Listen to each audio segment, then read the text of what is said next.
የኢትዮጵያ መንግስት የውጭ ዕዳ ለማሸጋሸግ በወሰደው እርምጃ የብር የመግዛት አቅም የበለጠ እየቀነሰ መምጣቱ ተነግሯል።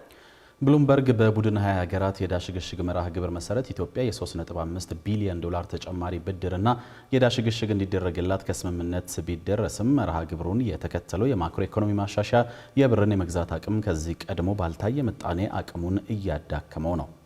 ይህንን የብርን የመግዛት አቅም የተመለከተውን ዜና ትንታኔ ግርማ የከበደ አዘጋጅቶታል። ዘነበ ኃይሉ እንደሚከተለው ያቀርበዋል። ኢትዮጵያ በዘመነ ኮቪድ-19 የቡድን 20 ሀገራት ለድሃ ሀገሮች በቀየሱት የዕዳ ሽግሽግ መርሃ ግብር ተጠቃሚ ስትሆን በዚህም የተጀመረው የማክሮ ኢኮኖሚ ማሻሻያ ድርድር በመጪው የፈረንጆቹ ዓመት አጋማሽ ላይ የሚጠናቀቅ ነው።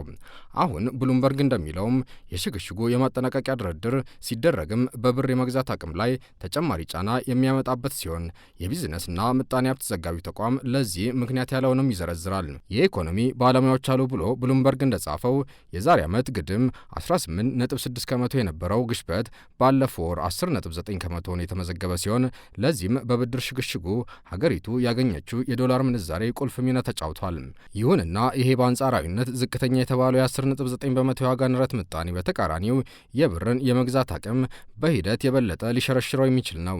ኤስ&ፒ የተባለው ዓለም አቀፍ ተቋም ተመራማሪያ ጉሊያ ፍሎቺያ እንደሚሉት የማክሮ ኢኮኖሚ ማሻሻያ ሲደረግ እንደነበረው ብር በፍጥነት ባይዳከምም በሚቀጥሉት ጊዜያትም ቢሆን በተወሰነ ፍጥነት አቅሙ መቀነሱ ተጠባቂ ነው።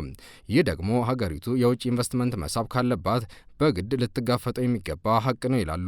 በሌላ በኩል ኢትዮጵያ የውጭ ኢንቨስትመንት ልትስብ ከሆነ በዩሮ በቦንድ 1 ቢሊዮን ዶላር ካበደሯት ዓለም አቀፍ ባለሀብቶች ጋር አንዳች ስምምነት መድረስ አለባት። ይህ ስምምነት እንደው አንዳች ስምምነትን በለው እንጂ የተቋረጠውን ዕዳ ከመክፈል ወይም መክፈል ከመጀመር ውጭ ቢያንስ በቅርብ የሚታይ መፍትሄ የለም። በተረፈ አሁን ባገባደር ነው የፈረንጆች ዓመት ብቻ የብር የመግዛት አቅም ከዶላር አንጻር 15 በመቶ የቀነሰ ሲሆን ይህም በዓለማችን በዓመቱ ከታየው ከአርጀንቲናው ፔሶና ከቱርኩ ሊራ ቀጥሎ ከፍተኛ አቅም መዳከም ሆኖ የተመዘገበ ነው።